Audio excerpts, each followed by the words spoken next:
नमस्कार. या विशेष कार्यक्रमात तुमचं सगळ्यांचं स्वागत. भाजपचे प्रदेशाध्यक्ष चंद्रकांत पाटील आता आपल्या सोबत आहेत थेट पुण्यावरून. दादा, स्वागत तुमचं साम टीव्हीवर. वेगवेगळे प्रश्न विधिमंडळाच्या अधिवेशनामध्ये चर्चेला आले, किंबहुना राज्यातल्या वेगवेगळ्या ठिकाणच्या आंदोलनामध्ये चर्चेला येत आहेत.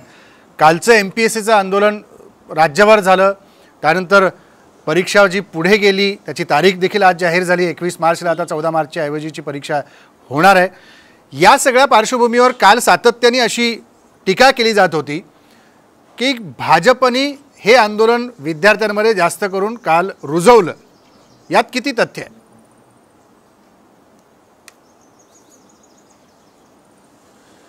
तथ्य आहे की नाही यापेक्षा रुजवलं काय चुकलं? ते विद्यार्थी ज्या मनस्थितीमध्ये रस्त्यावर फिरत होते की 5-5, 6-6 महिने, काही काही वर्ष 2-2 वर्ष अभ्यास केला होता आणि तुम्ही 2 दिवस आधी सांगता परीक्षा पोस्टपोन झाली. पण तुम्ही घेतलेला निर्णय योग्य होता का की ज्यामुळे भारतीय जनता पार्टीने त्यांना नेतृत्व देऊ नये? म्हणजे याची कुठेतरी चर्चा व्हायला पाहिजे होती. अचानक ज्या पद्धतीने, म्हणजे याआधी देखील 4 ते 5 वेळा ही परीक्षा पुढे ढकलली गेली होती MPSCची, आणि आता हे 5व्यांदा गेल्यामुळे विद्यार्थ्यांमधला तो आक्रोश, संताप स्वाभाविक होता. विद्यार्थी असंही म्हणत होते की अधिवेशन सुरू होतं तर याची चर्चा तिथे करायला हवी होती, तिथेही चर्चा झाली नाही. हे होणं अपेक्षित होतं.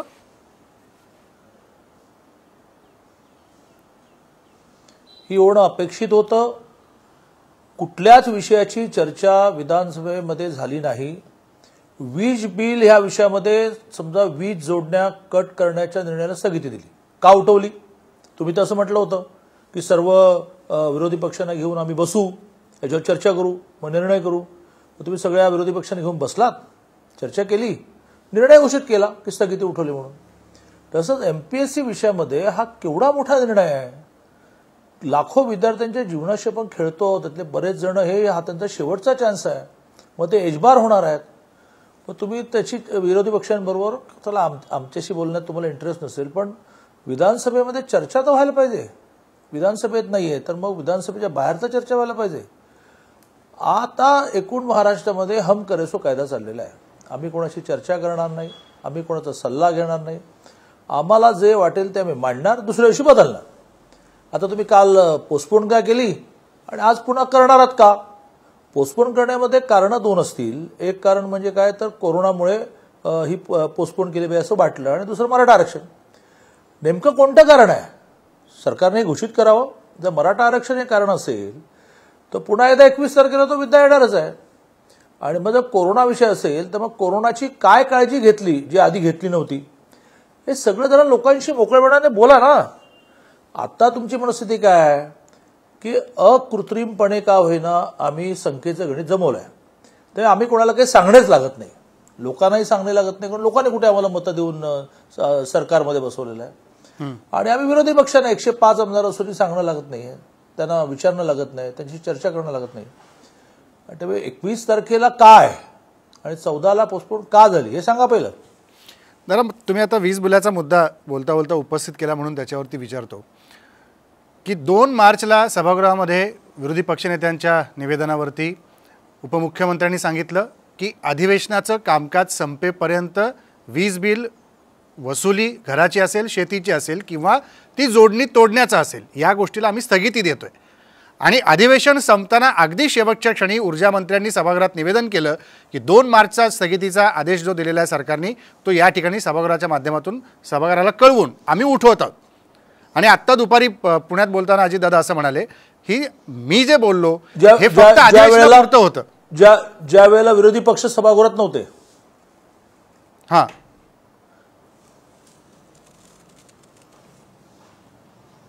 याच्यावर काय म्हणणं? नितीन राऊतांनी स्थगिती उठवली त्यावेळेला विरोधी पक्षांनी सभात्याग केला होता. नाही, अजित पवारांकडून ही अपेक्षा नाहीये. अजित पवार जे आम्ही पाहिले ते असं खोटं बोलणारे नाही आहेत.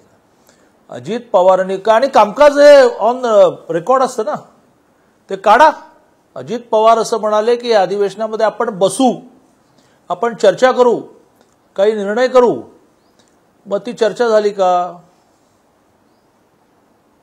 आणि त्यामुळे अजित पवार म्हणतात ते अत्यंत, म्हणजे ते म्हणण्यातून ते आणखीन मायनसमध्ये जात आहेत की ते सांगतायत की मी कसं फसवलं, विरोधी पक्षाला कसं फसवलं, कसं गंडवलं बघा, असं सांगतात.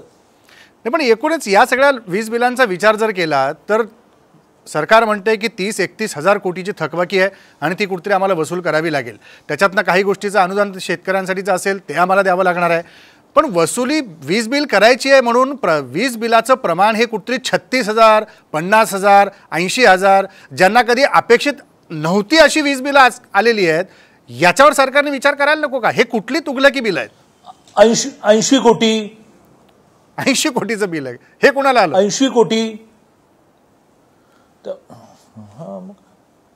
एका शेतकऱ्याला आला ना. हां, त्याने देवेंद्रजींना पत्र लिहिलं की तुम्ही माझं अभिनंदन करा की 80 कोटीचं बिल मी भरू शकतो असं सरकारला वाटलं.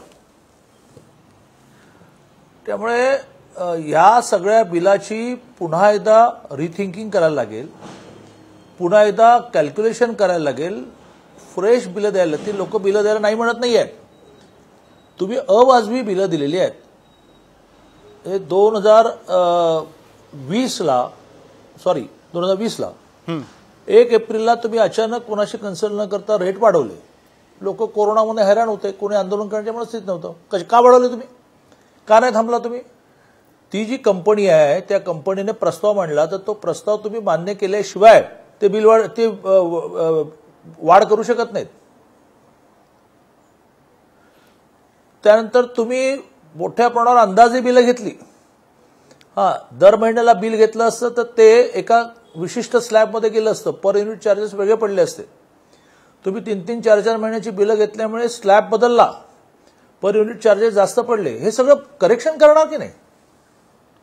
नाही, हे सगळं खरं आहे. पण आरोप असाही केला जातो की जी मीटर बसवली गेली, शेतीसाठीचे असतील, घरगुती ग्राहकांसाठीचे असतील, हे मीटर मागच्या सरकारच्या काळातच नवीन मीटर बसवली गेली असा आरोप सत्ताधारी पक्षातले काही नेते करतात. मग हे कुठल्या कंपनीला कॉन्ट्रॅक्ट दिलं गेलं होतं? हे कोणी दिलं गेलं? ह्याच्यावर चर्चा व्हायला पाहिजे. गडबड आहे. नाही म्हणून म्हटलं ना की समजा असे मीटर आधीच्या सरकारने बसवले, त्याच्यामुळे वाढीव बिलं आली, मांडणार ना सभागृहामध्ये. आम्ही काय घाबरतो काय? मुळात मीटरचा संबंध येतो कुठे? मीटरवर बिल घ्यायला जाणारा तुमचा माणूस, त्याने दरमहा बिल घेतलं की 3 महिन्याने एकदा बिल घेतलं. दर महिन्याने घेतलं असतं तर आला असता तो स्लॅब, आणि 3 महिन्याने घेतल्यानंतर आलेला स्लॅब हा वेगळा आहे. 1 एप्रिलला तुम्ही कोरोना अतिशय पीकला असताना भाव वाढवले. याचा आणि मीटरचा काय संबंध आहे?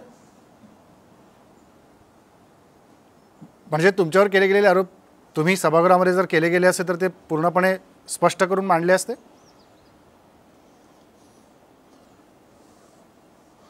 मांडले असते. त्या भीतीनेच त्यांनी सभागृहामध्ये हा विषय येऊ दिला नाही. शेतकऱ्यांना जे प्रोत्साहन अनुदान देणार त्याचा पत्ता नाही. शेतकऱ्यांचं नुकसान झालं, बांधावरून जाऊन म्हणाले होते की 50,000 हेक्टरी देणार आहे. ते बहुतेक अजूनही हेक्टर एकरमधला फरक त्याच्या लक्षातच येत नाही आहे, त्यामुळे ते दिलेलं नाही आहे. पीक विम्याचा पत्ता नाही आहे. तर या विषयामध्ये सभागृह जर चाललं असतं महिनाभर, बजेटचं अधिवेशन 1.5 महिना चालवायचं असतं. बजेटचा नियमाप्रमाणे नियम असा आहे की तुम्ही बजेट मांडल्यानंतर 7 दिवसाची गॅप टाकायला लागतं. त्यानंतर सर्वसाधारण चर्चा करायला लागते, मग खातेवाही चर्चा करायला लागते. तुम्ही सगळं मिळून बजेट 2 दिवसामध्ये गुंडाळलं. तुम्हाला चर्चाच नको आहे.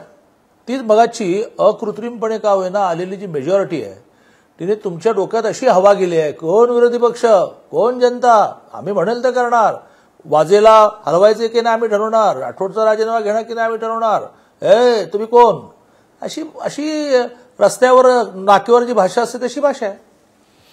वाजेंच्या बद्दलचा जर विचार केला तर वाजेंची बदली व्हावी, वाजेंना त्या पदावरून हटवावे ही मागणी विरोधी पक्ष म्हणून तुम्ही जोरदारपणे मांडून लावलेली होती. वाजेंची बदली काल नागरी सुविधा केंद्रात केली गेली. आज पुन्हा सकाळी त्यांची बदली झाली. विशेष शाखेमध्ये त्यांना बदली पुन्हा नवी दिली गेली. म्हणजे नेमकं चाललंय काय? प्रकरण कुठे चाललंय त्याच्यावरती स्पष्टता नाही आहे. यात काय काय घडतं असं तुम्हाला वाटतं? याचं राजकारण चाललंय की नेमकं काय चाललंय? ह्याचा अर्थ वाजेंकडे असं काहीतरी आहे जे हे या सरकारला त्रासदायक आहे. अदरवाईज कोण वाजे हो? एक एपी आहे, त्याचे तुम्ही इतके लाड पुरवणार आणि 12 कोटी जनतेमध्ये असा मेसेज पाठवणार की आम्ही एका एपीआयला घाबरतो. याचा अर्थ घाबरण्यासारखं काहीतरी आहे. वाजे केव्हा तरी ते ओपन करतील. विरोधी पक्षाकडे काहीतरी त्याची माहिती असेल. का घाबरतंय सरकार? आम्ही काढू सभागृह जर चाललं असतं तर सभागृहातच निघालं असतं. पण आता सभागृह जर बंद झालं आहे, घाबरून त्यांनी लवकर बंद केलं आहे, तर तुम्ही आहात सगळेजण तुमच्यासमोर पत्रकार परिषद घेऊन रोज एक एक मुद्दा देवेंजी मांडतील. पण या सगळ्यामध्ये जे मुद्दे सभागृहात मांडले गेले किंबहुना याच्यातला विजेचा मुद्दा मी पुन्हा एकदा तुमच्यासमोर आणतो की उपमुख्यमंत्र्यांनी स्थगिती दिली, ऊर्जा मंत्र्यांनी ती उठवली, म्हणजे कुठतरी याच्यामध्ये श्रेयवादाचा मुद्दा समोर येतोय.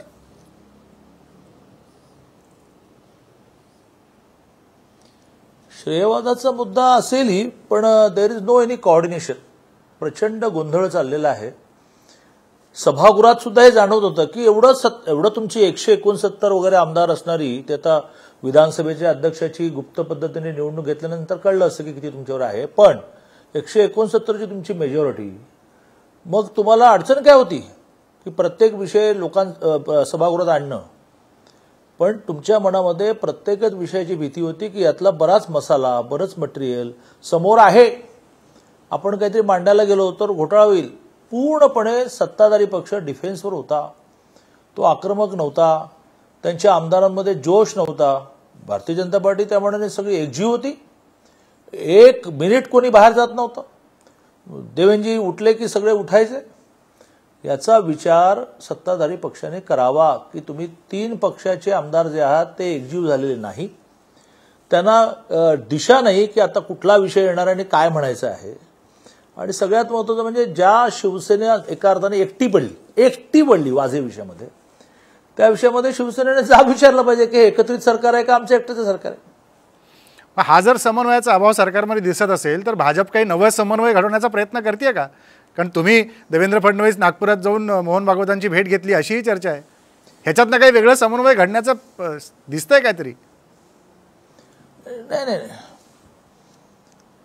राष्ट्रीय स्वयंसेवक संघापासून प्रेरणा घेऊन राष्ट्रहितासाठी आम्ही राजकीय क्षेत्रात काम करतो. त्यामुळे संघाचे जे सरसंघचालक आहेत त्यांना अधूनमधून भेटणं, एका अर्थाने आपल्या परिवारातल्या मोठ्या व्यक्तीला भेटून रिपोर्टिंग करणं, काही प्रश्न उपस्थित करणं, काही मार्गदर्शन घेणं, हे कॉमन आहे.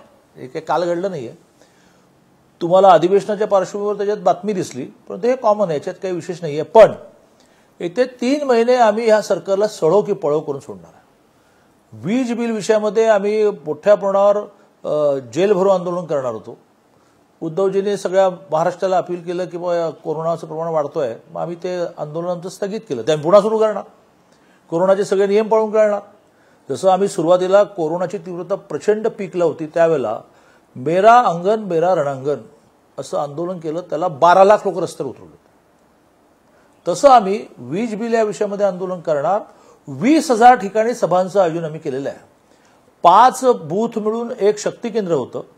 अशी 20,000 शक्ती केंद्र म्हणजे 97,000 बूथ महाराष्ट्रात आहे. 20,000 सभांचं आयोजन आम्ही केलेलं आहे. 50शी एक सभा, काही कोरोनाचे नियम मोडणार नाही.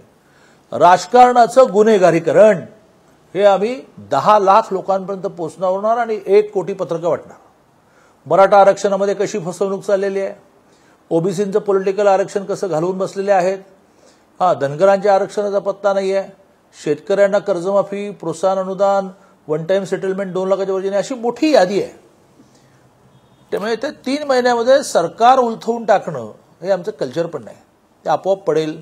पण लोकांमध्ये जसं एमपीएससीच्या मुलांमध्ये होतं आणि मग हे म्हणाले की त्याच्यामध्ये राजकारण आणलं. नाही दादा, तुम्ही म्हणालात की सरकार उलथवून टाकणं आमची काही संस्कृती नाही, पण ह्याचं भाकीत तुमच्याच पक्षाचे ज्येष्ठ नेते माजी अर्थमंत्री सुधीर मुनगंटीवारांनी केलं. काल नागपुरात आमच्याशीच बोलत होते. ते म्हणाले 3.5 महिने, सभागृहात पण म्हणाले 3 महिन्याच्या वर काही नाही, बघा काय होतं राज्यात. राष्ट्रपती राजवटीची गोष्टी त्याच पद्धतीने सुधीर मुनगंटीवार मांडत होते. म्हणजे प्रत्येकाला वेगवेगळी जबाबदारी तुम्ही पक्षात देऊन ठेवली. हे वाक्य तुम्ही बोलायचं, याचं वाक्य या नेत्यांनी बोलायचं, असं काही ठरलंय का? सुधीर भाऊ जे म्हणाले तेच मी आता म्हणतो आहे की त्या 3 महिन्यामध्ये महाराष्ट्रामध्ये आम्ही अशी स्थिती निर्माण करू की सामान्य मतदाराचं त्यांच्या आमदारांवर प्रेशर येईल की अरे बाबा तू ह्याच दिशेने तुम्ही चालणार असाल तर 24ला काय आम्ही तुम्हाला मतदान करणार नाही. शेवटी आमदार खासदार एक घाबरले आहेत, कारण कशाचा कशाला पत्ता नाही आहे.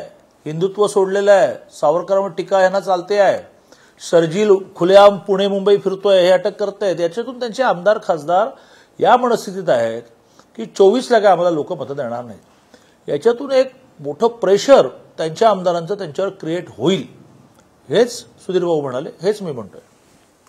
तरी सुधीर भाऊ जे भाकीत वर्तवत आहेत की बघा 3 महिन्यात सरकार पडेल, राष्ट्रपती राजवट येईल, सत्ताधारी म्हणतायत की भाजप हे अशा पद्धतीने केंद्र सरकारला हाताशी धरून धमक्या देण्याचा प्रयत्न करत आहे.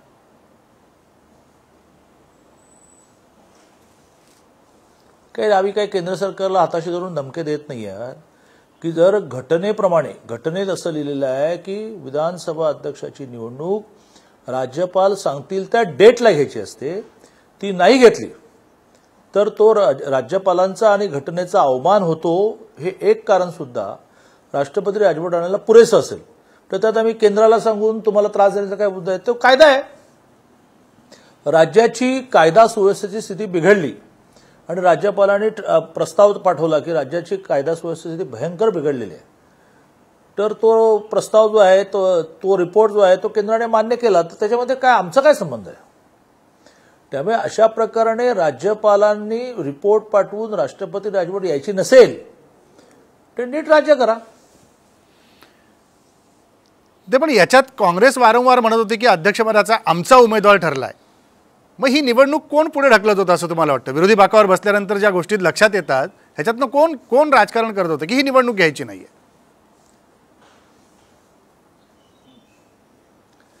आता मला सांगा, कोरोनाचं कारण सांगून ही निवडणूक पोस्टपोन झाली, काँग्रेसने खूप आग्रह झाल्यानंतर सुद्धा.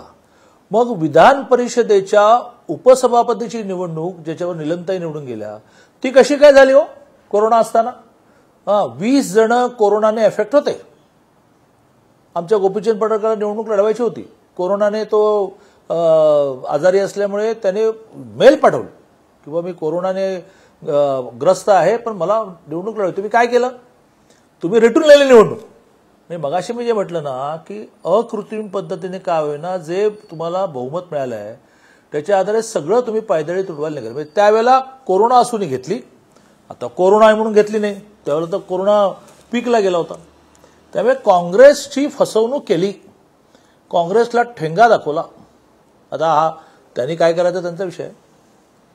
पण एकूणच टीका भाजपवरती अशी होती आहे की इंधन दरवाढीचा मुद्दा असेल, गॅसच्या सिलेंडरचे दर वाढलेले आहेत, तर भाजपने त्याच्यावरही राज्यात आंदोलन करावं की केंद्र सरकारने याचे दर कुठेतरी आटोक्यात आणावेत. 100 रुपये लिटर पेट्रोल झालं, 800 रुपयाला सिलेंडर मिळत आहे.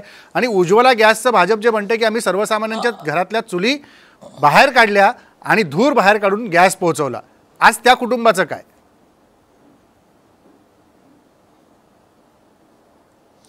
हे बघा, अपुऱ्या माहितीच्या आधारे सत्ताधारी पक्ष बोलू देत, कारण त्यांनी खोटं रेटून बोलायचं असतं.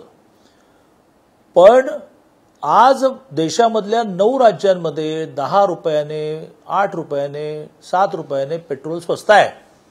त्यांनाही केंद्राचा तोच कर आहे, त्यांनाही केंद्राची 30 ट्रान्सफर प्राइस आहे. मग त्यांनी राज्याचा टॅक्स कमी केला. यावर्षी बजेटच्या वेळेला अजितदादांनी अनेक वेळा सुतोवाच केलं होतं, आम्ही हा टॅक्स कमी करणार आहोत. का नाही केला? ते महाराष्ट्रात आम्ही आंदोलन करणार आहोत, राज्य सरकारच्या विरुद्ध आंदोलन करणार आहोत की तुम्ही तुमचा टॅक्स कमी का नाही केला. गुजरातमध्ये 10 रुपये लिटर मागे स्वस्त आहे, कारण त्यांनी स्वतःचा टॅक्स कमी केला. तुम्हाला तुमचा टॅक्स कमी करायचा नाही, कारण तुम्हाला पैसे पाहिजे, वेगवेगळ्या योजनांच्या नावाखाली खायचंय तुम्हाला, कोरोनामध्ये प्रचंड भ्रष्टाचार केला, पण तुम्हाला बाकीच्या राज्यांना फॉलो करायचं नाहीये. केंद्राला कशाला दोष देतात? आणि गॅस सिलेंडरच्या बाबतीमध्ये for your kind information, subsidise gas सिलेंडरचे रेट वाढलेले नाहीत. ज्याला सबसिडी आहे त्याला त्या गॅस सिलेंडरचे रेट वाढलेले नाहीत. सबसिडी नसलेल्या सिलेंडरचे 25 रुपये वगैरे वाढले. त्याही विषयामध्ये केंद्राशी या विषयाची चर्चा करायची आम्ही करू, पण महाराष्ट्र शासनाने हे कळलं घोषित करावं की इतर राज्याप्रमाणे आमचाही दर आम्ही 10 रुपये, 8 रुपये, 7 रुपयांनी कमी करू. तेव्हा आम्हाला त्यांच्याविरुद्ध करायचं आंदोलन. आणखी एक मुद्दा, जेव्हा सुधीर भाऊंनी हा मुद्दा काढला की 3 महिन्यानंतर राज्यात काय होतंय बघा, राष्ट्रपती राजवटीचा मुद्दा, सरकार टिकणार नाही, याच्यावर संजय राऊत असं म्हणाले की राज्यात काय होतंय याची चिंता भाजपने करण्यापेक्षा पश्चिम बंगाल आणि केरळमध्ये त्यांचं काय होणार आहे याच्यावर जास्त चिंतन करावं. अरे बाबा, देशभरामध्ये आता आमचे 1800 आमदार आहेत. तुमच्या देशभरामध्ये 56 आहेत. 18 राज्य अशी आहेत की ज्या राज्यामध्ये मुख्यमंत्री तरी आमचा आहे, उपमुख्यमंत्री तरी आमचा आहे. त्यामुळे तुम्ही काय शिकवता आम्हाला? म्हणजे कोणीतरी फाटक्या माणसाने एखाद्या ताकदवान माणसाला म्हणणं, ए तू बघ तुझी काय स्थिती आहे, तुझी बघ ना काय स्थिती आहे बाबा. नाही, पण वारंवार सामनामधनं होणारं लिखाण सत्तेत असतानाही होतं, आत्ताही आहे. आणि मग दोन पक्षामध्ये पुन्हा एकदा असं म्हटलं जातं की शिवसेना आणि भाजपने एकत्र येणं गरजेचं होतं. म्हणून मी सुरुवातीला विचारलं, असा काही नवा समन्वय बनवण्याचा प्रयत्न सुरू आहे का एका बाजूला?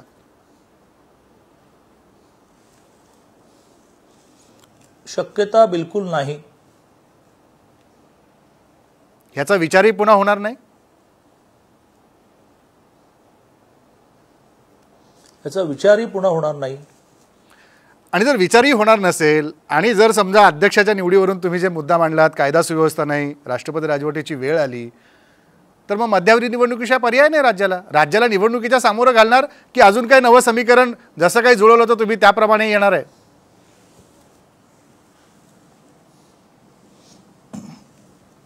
तुम्हाला एक मी सांगतो की मी नेहमी एका थिअरीच्या आधारे काम करतो. तुम्ही पण ती थिअरी अप्लाय करा, म्हणजे खूप सुखी व्हाल. जगामध्ये 700 कोटी लोक राहतात. त्यातल्या प्रत्येकाचं प्रत्येक सेकंदाचं ठरलेलं आहे. आता मी तुमच्याकडे इंटरव्ह्यूला का आलो तर ठरलं होतं, मग काल काय नाही आलो तर नव्हतं ठरलं. तसं या विषयामध्ये कोणी बडाया मारण्याचं कारण नाही. आम्ही सरकार केलं, आम्ही सरकार नाही केलं. ज्यावेळेला अजित पवारांनी देवेंद्रजींनी शपथ घेतली त्याला कोणाला माहिती होतं? सकाळी 8ला शपथ घेतल्यानंतर कोणाला माहित नव्हतं? दादा पहाटे तुम्ही केलं होतं का? दादांना माहिती नक्की होतं. राजकारणामध्ये आणि चंद्रकांत पाटलांना नक्की माहिती होतं त्यावेळेला. मी होतो. नाही, मला माहिती होतं. मी राज्याचा अध्यक्ष, मला माहिती असणं स्वाभाविक आहे. जगाला कुठे माहिती होतं? जगाने कुठे व्हिज्युअलाइज केलं होतं? झालं. जगाला कुठे माहिती होतं की हे पडणार आहे? पडलं. ते होणं हेही ठरलं होतं आणि ते पडणं हेही ठरलं होतं. म्हणून म्हटलं नवीन काय होणं असेल हे ठरलंय का? नवीन काय होणं हे ठरलंय का? आलं तर कोणाला नाही, आता तरी काही ठरलेलं नाही. मी तुम्हाला वेगळा फोन करून नक्की सांगेन. धन्यवाद चंद्रकांत दादा, तुम्ही आलात आणि साम टीव्हीला ही विशेष मुलाखत दिली त्याबद्दल मनापासून आभार. हे होतं चंद्रकांत पाटील, भाजपचे प्रदेश अध्यक्ष, ज्यांनी अनेक शक्यतांवरती आपलं मत स्पष्टपणे व्यक्त करत असताना नव्या समीकरणांची नांदी काय असेल याची एक झलक देण्याचा प्रयत्न निश्चित केला आहे. पण आता पुढं काय काय राज्यातलं राजकारण कोणत्या दिशेला जातं हे पाहणं फार महत्त्वाचं असणार आहे. इथंच थांबू. नमस्कार.